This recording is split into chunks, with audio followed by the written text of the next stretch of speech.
نحمده ونصلي على رسوله الكريم اما بعد۔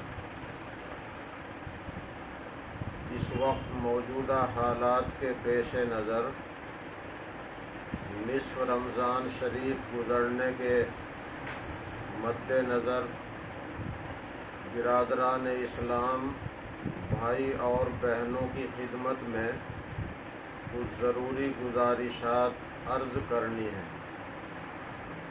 بازار میں آمد و رفت کی کثرت اور عید کے لیے سامان کی خریداری کی بابت اور زکوٰۃ اور صدقات کی ادائیگی برائے غرباء اور مدارس دینیہ کے لیے خرچ کرنے کی بابت چند باتیں عرض کرنا اس وقت کی ضرورت سمجھتا ہوں۔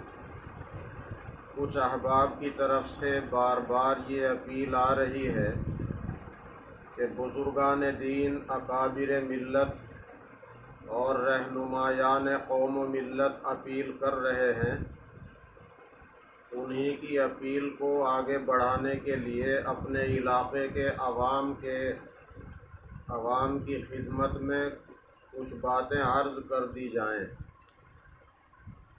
پہلی بات، بازار میں آمد و رفت کی کثرت کے نقصان کے بارے میں عرض کرنی ہے۔ آپ سبھی حضرات جانتے ہیں کہ کرونا جو خدائے پاک کا قہر ہے اور ایک وبا ہے، اس وبا سے حفاظت کے لیے سرکار کی طرف سے لاک ڈاؤن اور سوشل ڈسٹینسنگ کا معاملہ چل رہا ہے۔ وباؤں سے بچنے کے لیے لاک ڈاؤن اور سوشل ڈسٹینسنگ پر عمل کرنا اپنی حفاظت کے لیے اور دوسروں کی حفاظت کے لیے ضروری ہے۔ ان حالات میں سرکار نے عوام کی ضرورت کو سامنے رکھتے ہوئے جو دکانوں کے زیادہ دیر تک کھولنے کی سہولت دی ہے اور بازار کھلنے لگے ہیں، تو اس سہولت سے ہم کو بہت احتیاط کے ساتھ فائدہ اٹھانا ہے۔ ان حالات میں ضروری ہے کہ ہماری عورتیں، ہماری مائیں بہنیں، ہمارے بھائی، ہمارے بزرگ بلا ضرورت باہر نہ نکلیں اور بازار میں کثرت کے ساتھ نہ جائیں اور بلا ضرورت شدیدہ بازار نہ جائیں، دکانوں پر بھیڑ نہ لگائیں۔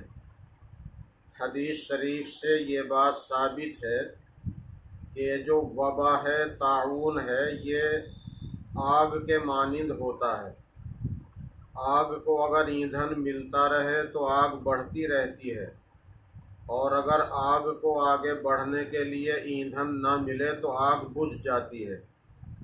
اسی لیے سرکار نے لاک ڈاؤن کر رکھا ہے اور سوشل ڈسٹینسنگ یعنی آپس میں سماجی دوری اور آپس میں فاصلہ بنائے رکھنے کی ہدایت کر رکھی ہے، اور الحمدللہ ہم لوگ اس پر عمل کر بھی رہے ہیں۔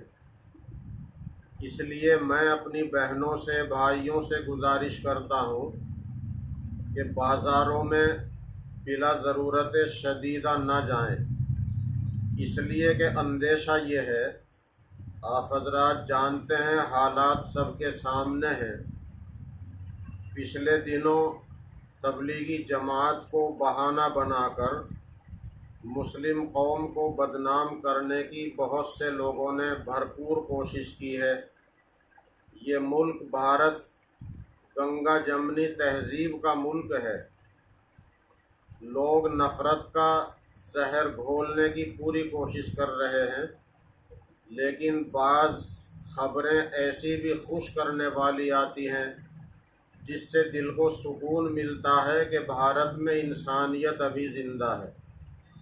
ابھی کرونا قہر کے چلتے ہوئے رمضان شریف میں ہی پرائم ٹائم کی سیدھی بات کے واسطے سے ایک غیر مسلم بھائی کا مسلمان مریض کو خون دے کر اس کی جان بچانے کی خبر معلوم ہوئی۔ ایسے ہی رمضان شریف میں ایک مسلمان بہن نے ایک غیر مسلم بھائی مریض کو اپنا خون دے کر، جبکہ وہ روزے سے تھی، روزہ افطار کرنے کے بعد اس نے اپنا خون دیا اور اپنے غیر مسلم بھائی کی جان بچائی۔ تبلیغی جماعت کا کام کرنے والے ساتھیوں میں سے سینکڑوں ساتھیوں نے اپنا پلازمہ دیا ہے۔ یہ ہے گنگا جمنی تہذیب کا مظاہرہ۔ ان حالات سے طبیعت کو سکون ملتا ہے، لیکن اس ماحول میں کچھ لوگ میڈیا والے، سب تو نہیں ہیں لیکن کچھ میڈیا والے ایسے ہیں کہ وہ بہانے کی تلاش میں رہتے ہیں، اور وہ ہندو مسلم جو دو بھائی ہیں، بھارت ماتا کے دو پوت ہیں، ان کے درمیان نفرت پھیلانا چاہتے ہیں۔ اور سب لوگ ایسے نہیں ہیں۔ جس روز سب ایسے ہو جائیں گے تو ہمارے ملک بھارت کا کوئی ٹھکانہ نہیں رہے گا۔ اس لیے میں عرض کرتا ہوں کہ اگر ہم لوگ بازاروں میں بھیڑ لگائیں گے تو، اور خدا نخواستہ کرونا کے کیس بڑھتے گئے تو کچھ لوگوں کو جو نفرت پھیلانے کا کام کرنا چاہتے ہیں، انہیں بہانہ ملے گا کہ مسلمانوں نے بازاروں میں بھیڑ لگا کر اور سوشل ڈسٹینسنگ کو توڑ کر کرونا پھیلایا ہے۔ ہم ایسی غلطی نہ کریں جس سے پوری قوم بدنام ہو۔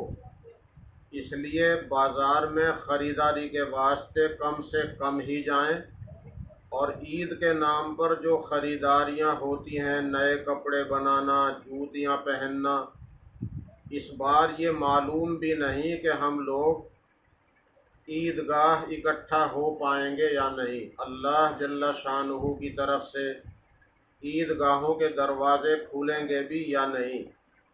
اس لیے اکابر امت یہ اپیل کر رہے ہیں کہ اب کی بار عید سیدھے سادے انداز پر منائی جائے۔ شریعت کا حکم یہ ہے کہ آپ کے پاس جتنے کپڑے ہیں ان میں سے جو بہترین کپڑے ہوں انہیں پہن کر عید کی نماز ادا کرنے جائیں۔ نئے کپڑے، نئے جوتوں کا ہونا کوئی ضروری نہیں۔ اکابر علماء یہ کہہ رہے ہیں کہ جو پیسہ نئے کپڑوں پر، نئے جوتوں پر ہم ہمارے بچے خرچ کرتے ہیں، اب کی بار یہ پیسہ غریب بچوں پر، یتیموں پر، مسکینوں پر خرچ کر دیا جائے تاکہ وہ بھی ہمارے ساتھ عید کی خوشیوں میں برابر شریک رہ سکیں۔ اور ہمارے اکابر یہ کہہ رہے ہیں کہ مذہب اسلام یہ کہتا ہے کہ ایسے آڑے وقت میں مذہب سے اوپر اٹھ کر انسانیت کو سامنے رکھ کر غریب انسانوں کی مدد کو لازمی سمجھا جائے۔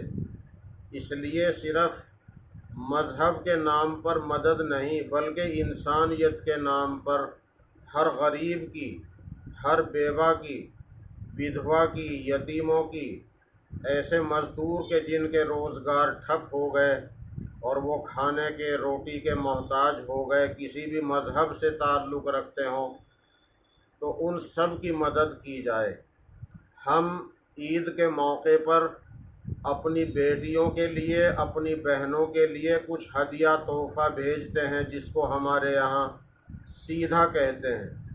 اب کی بار میں اپنی بہنوں سے اور بیٹیوں سے یہ درخواست کرتا ہوں کہ بہن بیٹیاں خود اپنے میکے میں اپنے ماں باپ، اپنے بھائیوں سے کہہ دیں کہ عید کے نام پر سیدھا لے کر ہمارے پاس آنے کی اب کی بار زحمت نہ کریں، اس لیے کہ اس کے واسطے بھی آنا جانا پڑے گا اور آنے جانے میں اس نقصان کا اندیشہ ہے۔ اس لیے بہن بیٹیاں خود ہی اپنے بھائیوں سے، ابا سے، اماں سے کہہ دیں کہ عید کا سیدھا اب کی بار نہ بھیجیں۔